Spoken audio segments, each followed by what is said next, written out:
This is how the motorcycle accident changed my life. When I was young, obviously, a lot of people grow up, they've always wanted a motorcycle.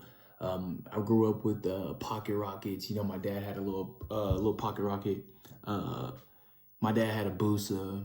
He had a Gixxer 1000. He had multiple crotch rockets. Not only that, before my parents were even anything, or I guess when my parents were something, my grandparents, my dad's dad and my mom's dad actually rode bikes with each other. So it's just something that ran in my blood. So that's just for me, how I knew that I'd always want a motorcycle. I just always seen it, always knew that, man, the thrill of having a bike would be something different. And just hearing the experiences, and my dad, he used to drag race. So his Busto had nitrous in it and everything, so he was really big on motorcycles. So with that, for me, 2021, I was still in a car salesman. That was when I first got car salesman's job, and I was really lit and, making money.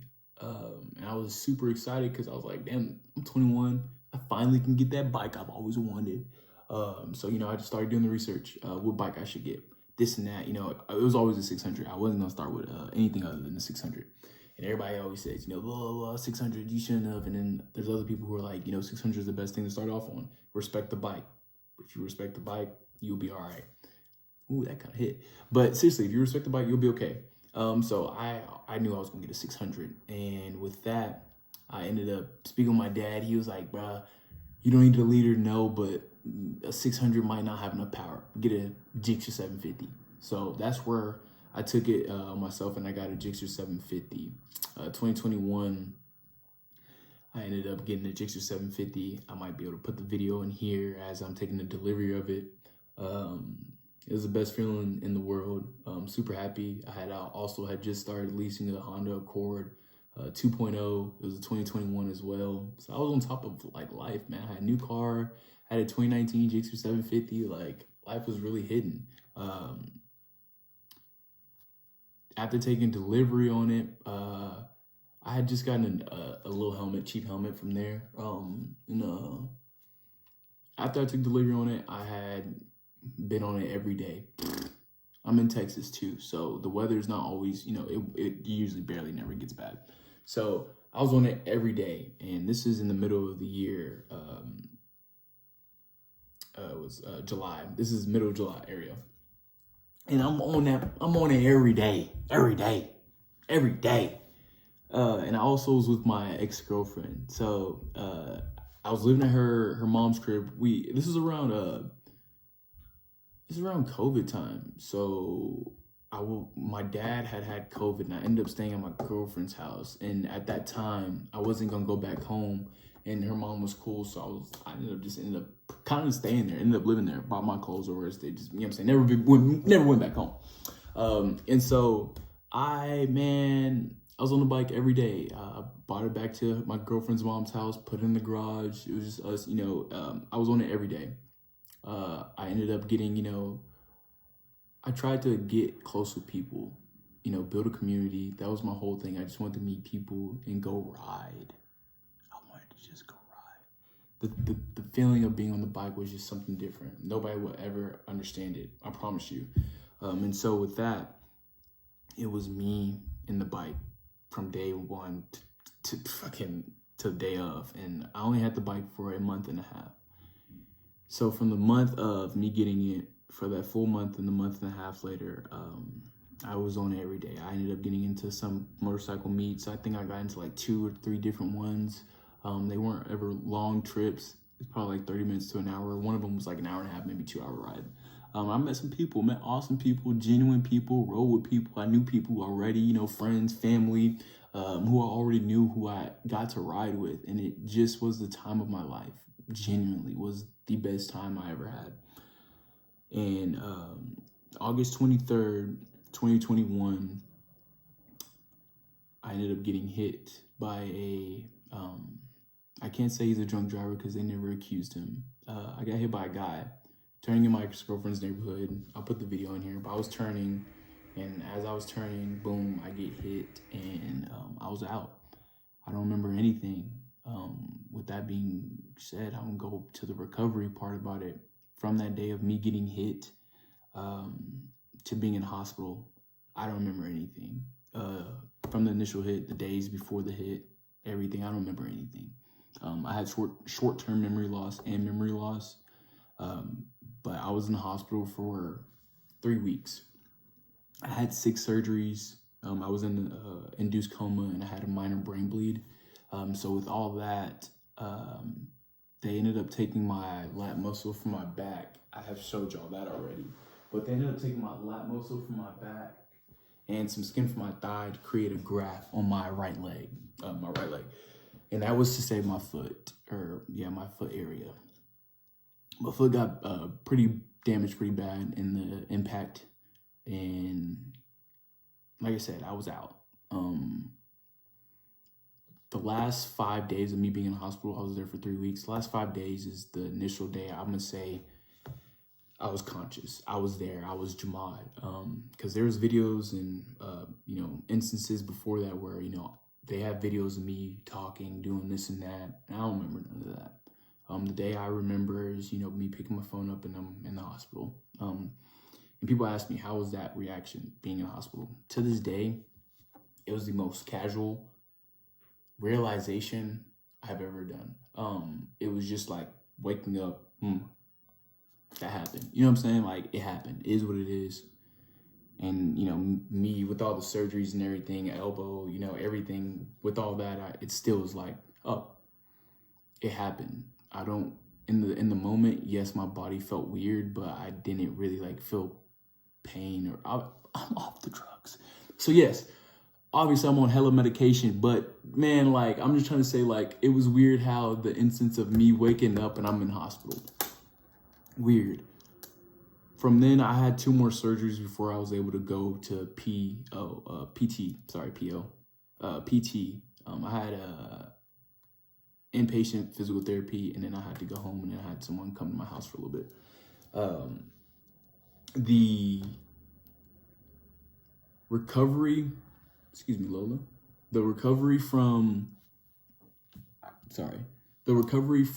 when I initially got hit and being in the hospital and everything was 9 months.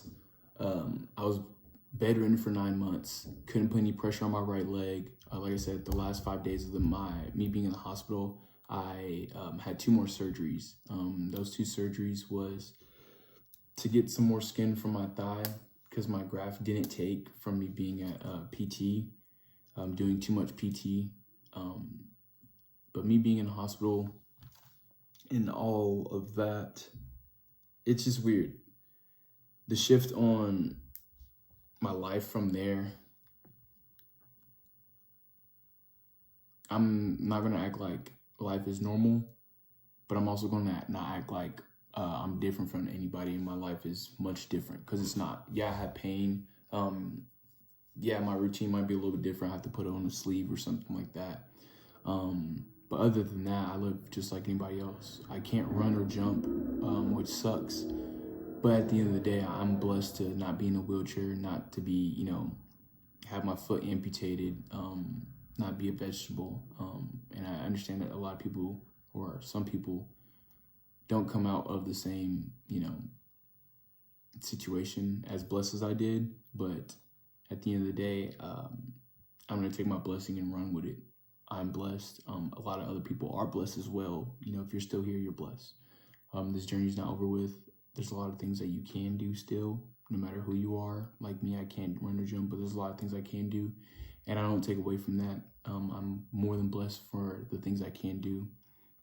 From me leaving the hospital, me being in the hospital, like I said, day to day, me being in the wheelchair for 9 months, until I can get back on my feet and go back to work. It's very weird. Like I said, I was in PT, and I was doing a lot of work in PT. I was trying to get back on my feet, and my graft didn't take, so I had to get a little bit more skin from my thigh taken to where it can take on my right leg. So that kind of sucked, having to do that work again. or get more work done because I was doing so much work and my doctor didn't tell the PT office or my physical therapist that I can only be doing a certain amount of work. But I don't take away from nothing I've been through. Yeah, a lot of people might see it as, oh, you've been through a horrible accident, like that sucks, and it does. But at the end of the day, I'm taking away the benefits from it.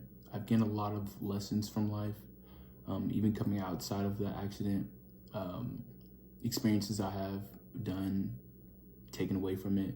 I've taken the positives from it. I know a couple other people who have been through worse or less worse accidents, and they have not taken it as easy because your life has changed. Your perspective on the world has changed. You have a little bit of hatred towards things that you didn't before. You have a little bit more empathy, sympathy for things that you didn't before because you have a whole different thought process on the way to live now. My whole thought process on the way to live now is different. I live with a whole different purpose. I live with a whole different mentality. So I don't want to say that this accident could have helped the way my life is now, because I was already the way I am, just a little bit dulled. I'll say it makes me really, really think about things. Like I said, I came out of a relationship on this. Mentally, I have gone through a lot, making sure that I am who I am. And a lot of people have to go through that after a serious accident or a serious mental, process in life. And so the biggest thing is that making sure that you stay strong, you stay positive, and you know that nothing's over with until you give up. And I'm not gonna give up. I know I have a lot of recovering still to do in life from the accident, and just me growing up. I'm only 24, and I know I have a lot more lessons and a lot more knowledge to gain. So I don't think I'm, way up here. I still think I'm down here on a mental scale. I do think I've gained a lot, especially coming out of this accident.